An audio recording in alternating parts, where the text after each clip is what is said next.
We are back after Christmas. Tom and his trip to Thailand. I'm now officially Thai. It's not officially Thai. Time to go. Yeah, so we're doing a push day today. Push one, is it? Or push two? Push one today. Push one today. Going to run you through that, just obviously speak about why we're doing things. Tom is now moving into his official off-season phase. So if you've been following us, you know last off-season we put on 20 pounds of muscle in 18 months. Yeah. Then he obviously competed, did very well in all his shows, got to British finals. Now the goal is obviously to win the British finals in 18 months' time. 18 months, so yeah, back into September 2027 we'll go again. Yeah, we'll plan out obviously his phases now, what he's going to be doing. Moving into off-season, planning out his new training block to bring up. We was looking at last year, we were looking at obviously bringing up weak body parts. Yeah. Now he's got like everything's pretty much matched, so it's just adding muscle everywhere, which is going to be quite fun. Yeah. So yeah, push session today. We'll run you through exactly why we're doing things, what exercises, why we're selecting them exercises. Just try and give you as much information as possible. Let's do it. Go. Everyone always asks me like, oh, do you have a trophy room at home? No, I just put all my trophies in Tom's gym. So it's just right into all this. So one of the things that you'll do, obviously, Tom's had a month off. Yeah, still been training over in Thailand, still been getting his work in, but he hasn't trained in this gym for a month. So he has his numbers set already from what he did previously. So in this session, he's not going to try and break the bank and go, okay, I'm going to try and beat every single number. It's a matter of like, okay, what numbers did we have set before we went away? Let's stick with them numbers, maybe steal a rep, maybe take one rep up, or just match the numbers. You've got to kind of ease yourself back in as well, back into training. The same as you would do after a deload. You can't come in flying at 100% and be like, right, I'm going to smash every single number. You want to be hitting just your numbers again, get that banked in, and then progress over like the next 20 weeks of his off season.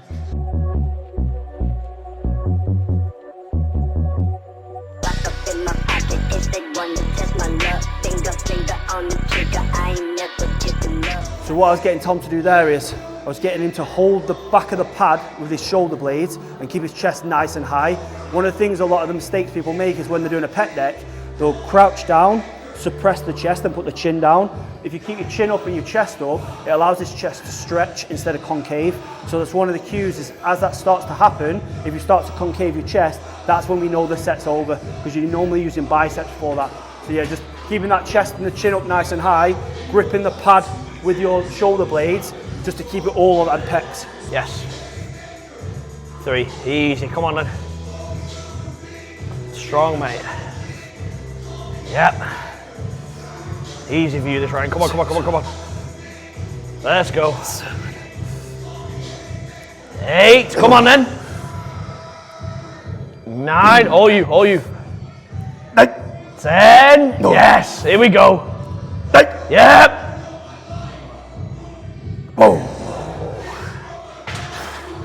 Just one on that. Yeah, so why we start off on a pec deck is one of the things that everybody ends up doing as they get more advanced and stronger on incline presses or any movement on chest is very vulnerable, because you'll end up tearing your chest off if you go straight into an incline press. So we'll start off on just an isolation movement, get a lot of blood into the chest, a lot of get it really warm till we move on to our compound movements.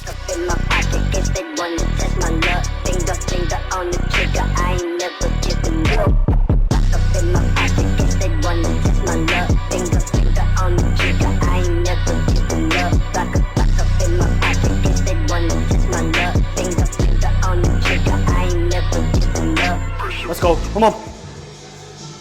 Yeah, strong. Class. Good. 3. Come on, Tom. 4. Let's go. 5, nice. Yes. 6, strong. Come on. Again. Yep. Yes, that's the one. Good sir. Woo. Was nice. Yep. Yes. Here we go. Come on. Yeah. 2, good. Come on. 3, yes. Come on. 4, yes. All you. 5. Come on then. 6. Yes. So what you'll see on that set is with these incline presses, especially on these machines, when you get from here to a lockout, it's a lot more tricep than it is chest. So what you'll see me do there is I'll just come to literally here, this part here, instead of all the way out. A lot of people think, oh, it's partial reps. What I'm doing is keeping the tension on my chest.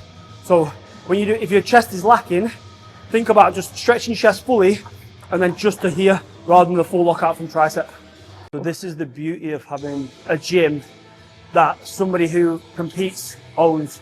Like with Tom will literally handpick every single machine for what they need for the gym and for what people need for the physiques. So he'll add like this new press that he's got, the new shoulder press, new back kit, and over, how long have you had the gym now? 6 years now. So over the 6 years, just getting better and better and better. And we've literally, Tom will send me a picture of a machine saying, this is how he's saying, no, Tom, fix it, I don't. Send it to Ryan, he goes, yeah or no, I just how it sound. Because I've pretty much used every bit of kit there is, and then I'll fall in love with bits of kit and I'll be like, that's the one you need. So the beauty of it is every single bit of kit in this gym now, you get on and it's perfect. And that's the difference between going to a commercial gym that just open a catalogue and say, we'll have that, and actually somebody who knows about training, knows about biomechanics, and wants to make progression in his own physique as well as everybody in the gym. So that's why everybody in this gym looks good. It's jacked. Come on. 4. Let's go. 5. Come on, come on, come on. 6. Let's go. 7. 8. Nice. Strong.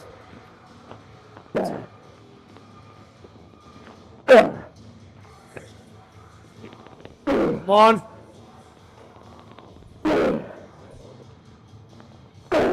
Full out, full out, full out. Finish. Yeah, nice. Fucking tension on that is So good, isn't it? horrible. Ah. 4, yes, come on. 7. Sorry. Yeah.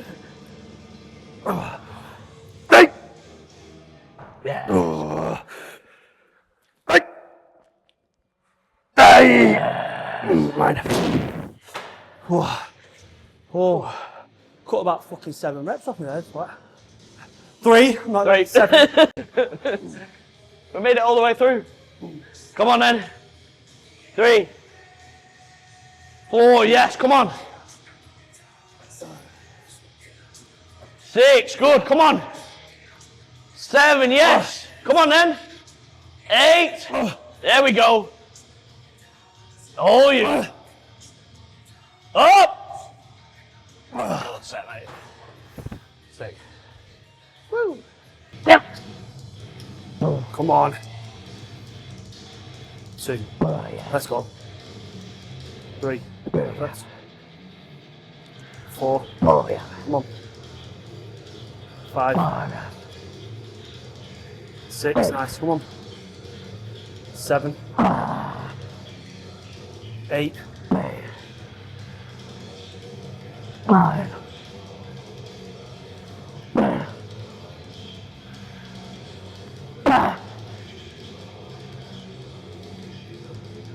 Oh, yes. So as you've seen, what we do, we'll do all our compound movements first. So we've done an incline press for obviously chest. We've done obviously a shoulder press and a flat press. Now we're moving on to a tricep compound, and then we'll move into the isolation movements.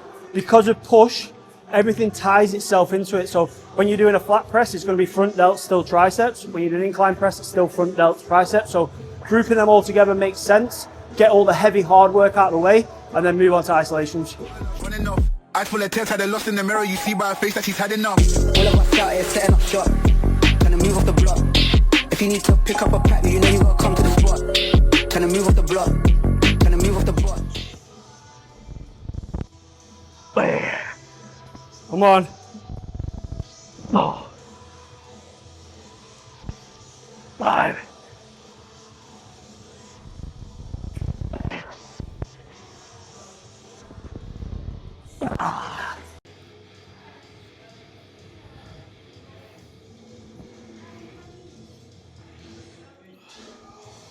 Oh yeah.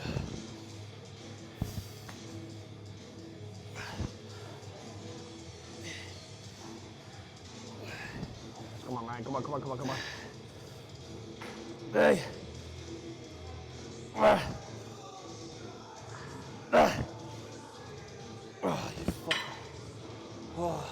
So moving on to isolation movements now.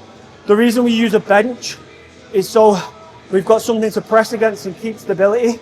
So what it is when you see people do dumbbell work with side laterals, they swing, use a lot of lower back, a lot of inertia, a lot of momentum. So by putting our chest on this pad, keeps a very strict form and allows us then to just really isolate the side delt rather than swinging and trying to use 20 kilo dumbbells and never really hitting the side delt, just obviously going up onto our calves, using our back. So one tip if you're struggling to grow your side delts is add this in with a bench. Your weight will drop down, but you'll isolate that side delt a lot better.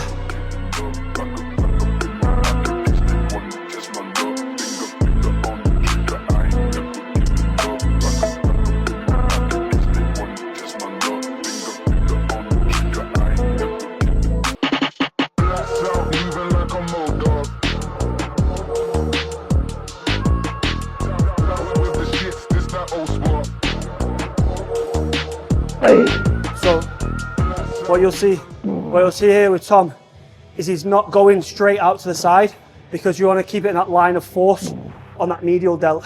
So coming a little bit further forward keeps it on that medial delt. It's not front raise, but your medial delt runs here. So he's hitting that area there. If it goes out to the side, it'll cut too short and it won't fully shorten this medial. Yeah. So what you'll notice, disgustingly heavy rock music. And that's the only time, that's all we train to. So anytime this music is on, everyone just goes, Tom and Ryan must be training. Other times it's like pop, dance, fucking whatever. With us it's like heavy rock. We even get it in here where they're like, they'll see me and Ryan leave, and they'll be chatting, they're like, oh, have you stopped training now? Can you turn it over? So with this movement, what you want to think about when you're doing triceps is a push down movement. So either a straight bar, a dip, and then you want to think about an overhead extension. The biggest part of your tricep is going to be the long head, especially if you're doing like a front double bicep. We want to get that hang on your long head. So a lot of people avoid doing an overhead press or overhead extension, but it's going to be perfect to stretch that long head fully and extend. So make sure you've got both of them movements in there. Killer beef, throw it back, this that so what? Southwest with the shits, this that old spot. Sound boy in the ground, fuck his own spot. Dirty nasty lingo that be attracting. It's crazy when we roll, yeah, we make a roll. If you know, then you know. If you don't, you don't. Nigga, this is all loud. Never speak 'em low, speak 'em low. Dirty nasty lingo that be attracting. It's crazy when we roll, yeah, we make a roll. Another good session done. Obviously, first session back after Christmas is always a testing one, but again, it's just setting them baseline numbers to then obviously progress them over the next 20 weeks of a training block. How we always work it with training blocks is we'll run it for probably 8 to 10 weeks, deload, and then probably another 8 to 10 weeks. Tom's obviously, as we said at the start of the video, he's moving into an off-season phase. Obviously, how did everything go last year? So just give people an overview if they don't know. So stripping it way back to 2023, competed under Ryan, took over my phase, well, looked after it for a long time, but fully took over about 8 to 10 weeks out of 2023 show. 2023 was all about dipping my toe back in, see if I enjoyed it. Obviously we did. And then I said to Ryan, what do we need? He said £20. Cool. And obviously put my faith in his hands. We gained £20. Magic. Yeah, that's £20 of stage weight. Stage weight. So So we pushed it up. I think body weight was 175. No, 165 we competed at. We pushed up to around 220, I think. And then we ended up competing at 185. So bang on £20 of pure stage muscle, that's what we needed. That was to qualify now. So I've said to Ryan this time, what do we need again? And this is to win the British, around £20. They compete around 200 to 205 in the PCA British. So we go again. We've got another 2026 is going to be spent fully in an off season with 75% of 2027. With obviously we'll be pulling in, starting prep around June for the shows in September. Again, with the aim to put around £20 on. Again, and then the goal, obviously, we have a long-term goal of 2029 being anywhere between 212 and 215. So if that doesn't give you a hint for what we're doing, then I don't know. But that's the long-term goal, obviously. But we are in now work mode to obviously win the British in 2027. So obviously we now return from Thailand. We're now health phase done, near enough, 99% done. And now we're looking to... Blood work's done. Blood work's come back better than ever, to be fair, with a lot of improvements on the panels from Yorkshire Blood Clinic. With obviously more tests done as well, including like food intolerance tests as well, which proved absolutely like essential for me. And now, obviously, Ryan takes the helm again. Yeah, so the plan is for obviously with Tom is he's obviously come out of that rebound phase. He's done with 10 pounds up pretty much over the last, was it 5 to 6 weeks?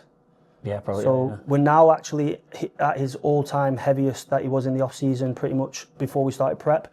And now we'll just start to build that and we'll start to implement. Now the blood work's back in check, everything, health markers are back in check. We can then now initially start a cycle. So we'll initially start that cycle, try to rate that up over the next 4 weeks to hit in peak dosages.